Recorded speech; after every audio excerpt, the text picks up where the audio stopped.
प्रश्नावली 7.4 का दूसरा सवाल है, समाकलन 1/√1 + 4x², इसका समाकलन ज्ञात करना है। सबसे पहले देखो, जो x के आगे 4 लिखा है ना, हमें x की घातांक 2 के जो गुणनक 4 है ना, इसको इकाई में बदलना है। तो हम यहाँ क्या लिखेंगे, x² के गुणना को मतलब x की संख्या से गुणा करें, x² के गुणना को 1 में बदलने पर ये लिखना ज़रूरी नहीं है, लेकिन हम ऐसे बता देते हैं। तो 4x² है, यहाँ हमें 1 चाहिए, तो हम क्या करते हैं, 1 और 4 में से कॉमन लेते हैं। कॉमन आएगा हमारे पास 4 आएगा, तो हमें ये लिखा बराबर समाकलन का चिन्ह, ये लिखा हमने 1/√। अब हमारे पास ये 1 और 4 है, तो इसमें 4 उभयनिष्ठ लेते हैं, 4 कॉमन ले लिया, 4 का भाग 1 में देते हैं, तो 4 में 1 का भाग देते हैं, तो लिखते हैं 1/4। 1/4 का मतलब हो गया 4 का भाग हम क्या दे रहे हैं, 1 में दे रहे हैं। फिर 4 का भाग 4 में देते हैं, तो भाग कितनी बार जाता है, 1 बार जाता है। यहाँ 1 हम लिखते नहीं है, इसको x² कर दिया, ये आ गया हमारे पास ये। तो x की घात 2 का जो गुणनक है वो 1 है। पहले गुणनक हमारे पास यहाँ 4 था, अब इसको हमने 1 में बदल दिया। अब हमारे पास यहाँ इसको क्या करते हैं, वर्ग² के रूप में लिखते हैं। जैसे इस समाकलन का चिन्ह 1 इस 4 का वर्गमूल कितना निकलेगा, 2, तो 4 का वर्गमूल हो गया 2√। ये 1/4 को हम ऐसे लिख सकते हैं, 1/2 प्लस x² को हम यहाँ x की घात 2 के रूप में लिख सकते हैं। ये हो गया हमारे पास dx। अब 1/2 है ना, 1/2 का बाहर लिख दो समाकलन चिन्ह के बाहर, तो ये लिखा 1/2।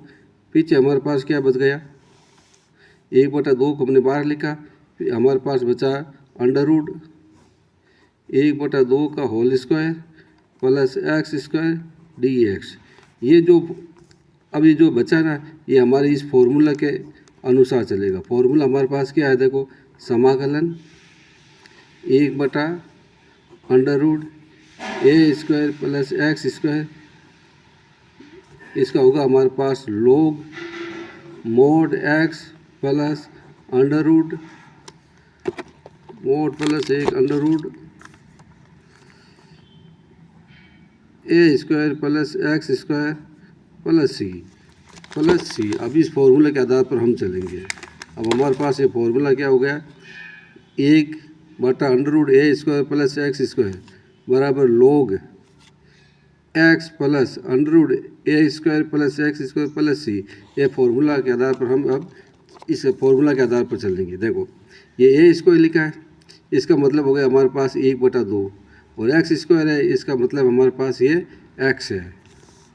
अब हम यहाँ क्या करेंगे, ये जो बाहर वाला 1/2 है, ये जो बाहर लिखा 1/2, तो सबसे पहले हम इसको बाहर वाले 1/2 को यहाँ लिख देते हैं, 1/2 ये लिखेंगे log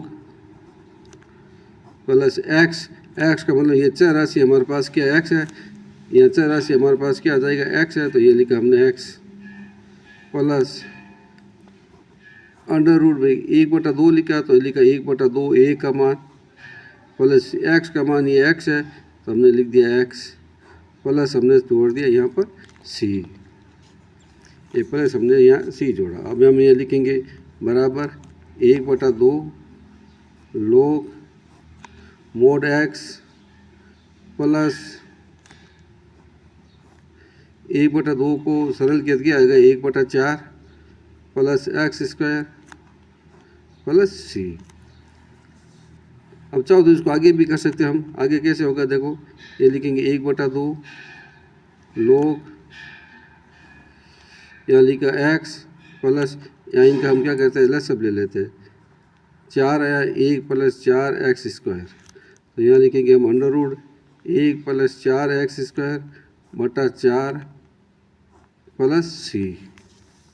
अब आगे हमें क्या करना है, ये लिखेंगे 1/2 log x प्लस, अब ये 1 प्लस 4 का स्क्वायर, और इसका क्या वर्गमूल कितना हो जाएगा हमारे पास, 4 का वर्गमूल 2 होगा, तो ये लिख दिया 2, और यहाँ लगा दिया mod plus c।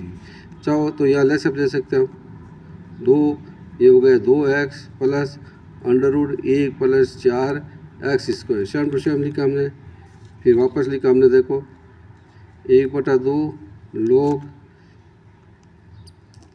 Mode 2x plus under root 1 plus 4x² plus c बट्टे में आ गए हमारे पास ये 2। अब हमारे पास 1/2 log लिखा है, ये 1/2 log इसके ऊपर भी लागू होगा और नीचे 2 वाले के ऊपर भी लागू होगा। तो हम यहाँ लिखेंगे 1/2 log, यहाँ लिखेंगे 2 mod 2x plus under root 1 plus 4x²। और अभी ये 2 है ना, इस log के ऊपर भी लागू होगा, तो ये नीचे लिखा है तो ऊपर जाएगा तो क्या हो जाएगा, माइनस हो जाएगा। तो लिखेंगे 1/2 log 2 प्लस c। अभी इसको हम चेंज कर देते हैं थोड़ा सा, यहाँ लिखेंगे वापस same to same 1/2 log 2x plus under root 1 plus 4x²। यह मोड लगा दिया और यहाँ पर प्लस करके एक बड़ा सी लगा देते हैं, यहाँ बड़ा सी कर देते हैं। इस बड़े सी को हम ये बता देते हैं, यहाँ लिखेंगे यहाँ पर -1/2 log 2 प्लस c बराबर क्या होगा, एक बड़ा सी के बराबर है, प्लस 2। ये -1/2 log 2 प्लस छोटा सी, ये किसके बराबर है, इस बड़े सी के बराबर है। हमने यहाँ बड़ा सी लगा दिया।